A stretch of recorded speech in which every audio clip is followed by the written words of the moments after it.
میرے بھائی ان 7 گناہوں میں سے وہ گناہ جس کے ارتکاب سے دنیا و آخرت تباہ و برباد ہو جاتی ہے وہ کیا ہے؟ وَالتَّوَلِّي يَوْمَ الزَّحْفِ۔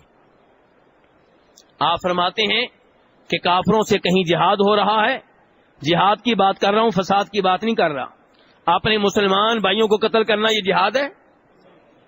اپنی مسلمان فوج پہ حملہ کرنا، مسلمان پولیس پہ حملہ کرنا، مسلمان سرکاری آفیسرز پہ حملہ کرنا، مسلمان حکمرانوں پہ حملہ کرنا، میں اس کو جہاد نہیں کہہ رہا، یہ تو فساد ہے، یہ دہشت گردی ہے۔ بات ہو رہی ہے باقاعدہ اس جہاد کی جو ایک مسلمان حکمران کی قیادت میں، اس کی نگرانی میں کافروں سے ہو رہا ہے۔ وہاں آپ بھی مسلمان فوج کا حصہ ہیں۔ جب مار کا بپا ہونے لگا، جب آمنے سامنے آ گئے، اب جناب با کھڑے ہوئے۔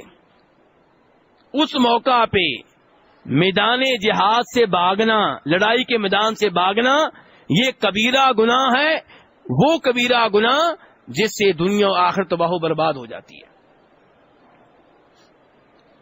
اللہ تعالیٰ فرماتے ہیں وَمَن يُوَلِّهِمْ يَوْمَئِذٍ دُبُرَهُ إِلَّا مُتَحَرِّفًا لِقِتَالٍ أَوْ مُتَحَيِّزًا إِلَى فِئَةٍ فَقَدْ بَاءَ بِغَضَبٍ مِّنَ اللَّهِ وَمَأْوَاهُ جَهَنَّمُ وَبِئْسَ الْمَصِيرُ،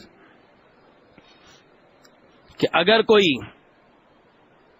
میدان قتال سے باغ کھڑا ہو تو اس پہ اللہ کا غضب نازل ہوگا اور اس کا ٹھکانہ روز قیامت کون سی جگہ ہوگی؟ جہنم ہوگی۔ فرمایا لیکن اگر کوئی میدان سے اس لیے بھاگتا ہے کہ پینترا بدل رہا ہے، پہلے ادھر لڑ رہا تھا اب پیچھے ہٹ کے ادھر سے آ کے حملہ کرنا چاہتا ہے، یا سمجھتا ہے کہ ہم تھوڑے لوگ ہیں پیچھے ہٹوں گا، پیچھے ہماری پوری فوج کھڑی ہے ان کو لے کے دوبارہ حملہ کریں گے، تو اس میں کوئی حرج نہیں ہے۔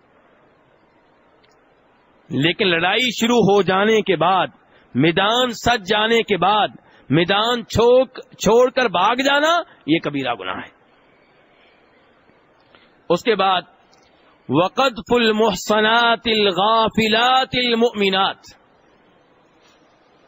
وہ مومن عورتیں جو بے خبر ہیں، پاک دامن ہیں، ان پہ تہمت لگانا، الزام لگانا،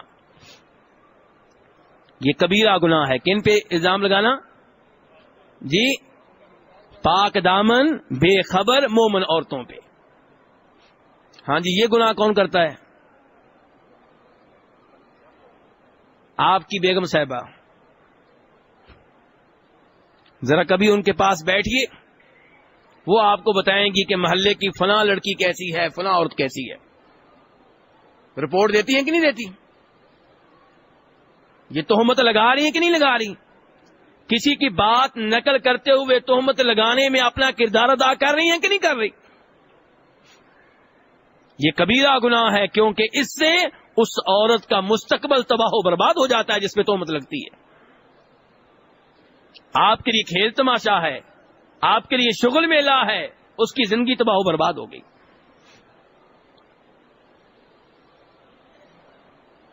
صورتحال یہ ہے میرے بھائی کہ اگر آپ کسی لڑکی کو زنا کرتے ہوئے اپنی آنکھوں سے دیکھیں تو پھر بھی کسی اور کے سامنے تذکرہ کرنے کی اجازت نہیں ہے جب تک کہ 4 گواہ نہ ہوں، ایک آپ 3 اور، 4 گواہ ہوں، چاروں مرد ہوں، با اعتماد قسم کے لوگ ہوں جن کا اپنا کردار صاف ستھرا ہو، پھر آپ اس معاملے کو اٹھا سکتے ہیں، ورنہ نہیں۔ کیوں؟ ایک تو اس کی عزت کا مسئلہ ہے، دوسرے نمبر پہ بدکاری پھیلانے میں اس چیز کا بہت کردار ہے کہ وہ لڑکی بھی ایسی ہے، وہ بھی بدکار ہے، اس کی بھی یاریاں ہیں، اس کی بھی یاریاں ہیں۔ اس سے کیا ہوتا ہے کہ لوگ گناہ کو ہلکا سمجھنا شروع ہو جاتے ہیں، اس سے گناہ پھیلتا ہے، بدکاری پھیلتی ہے۔ اگر آپ نے کسی لڑکی کو دیکھ لیا ہے، اسے کسی طریقے سے سمجھا دیں، نصیحت کر دیں، لیکن دوسروں کے سامنے اس پہ تہمت لگانا، الزام لگانا، یہ کبیرہ گناہ ہے۔ اللہ تعالیٰ فرماتے ہیں قرآن پاک میں ان الذین یرمون المحصنات الغافلات المؤمنات لعنوا فی الدنیا والآخرہ ولہم عذاب عظیم. وہ لوگ جو پاک دامن بے خبر مومن عورتوں پہ تہمتیں لگاتے ہیں، ان پہ اللہ کی لعنت ہے، دنیا میں بھی اور آخرت میں بھی یہ ملعون ہوں گے اور ان کے لیے بہت بڑا عذاب تیار ہے. ایک اور مقام پہ فرمایا والذین یرمون المحصنات ثم لم یأتوا باربعۃ شہداء فاجلدوہم 80 جلدہ ولا تقبلوا لهم شہادۃ ابدا واولئک هم الفاسقون. وہ لوگ جو پاک دامن عورتوں پہ تہمتیں لگاتے ہیں اور پھر 4 گواہ لے کر نہیں آتے، ان کو 80 کوڑے مارے جائیں. کتنے کوڑے مارے جائیں؟ 80 کوڑے مارے جائیں. اور یہ فاسق و فاجر لوگ ہیں. آگے چل کر فرمایا ان کی گواہی بھی قبول نہیں ہے آئندہ کے لیے. اگر زنا ثابت ہو جائے اور زنا کرنے والا غیر شادی شدہ ہو تو اس کی سزا کیا ہے؟ 100 کوڑے مارے جائیں. کیا سزا ہے؟ 100 کوڑے مارے جائیں. 1 سال کے لیے اس کو اس کے شہر سے نکال دیا جائے، جلا وطن کر دیا جائے. اور اگر شادی شدہ ہے تو سنسار کیا جائے. لیکن اگر کوئی تہمت لگائے گا، اس کے پاس 4 گواہ نہیں ہیں، کسی پہ تہمت لگا رہا ہے تو اسے 80 کوڑے مارے جائیں گے. اس سے آپ اندازہ لگائیے کہ تہمت لگانا، کسی عورت پہ الزام لگانا کتنا بڑا جرم ہے. اس لیے ہم سب کو چاہیے کہ اپنی زبانوں پہ کنٹرول کریں. دوسروں کے بارے میں ایسی گفتگو کرنے کی ہمیں ضرورت ہی نہیں ہے.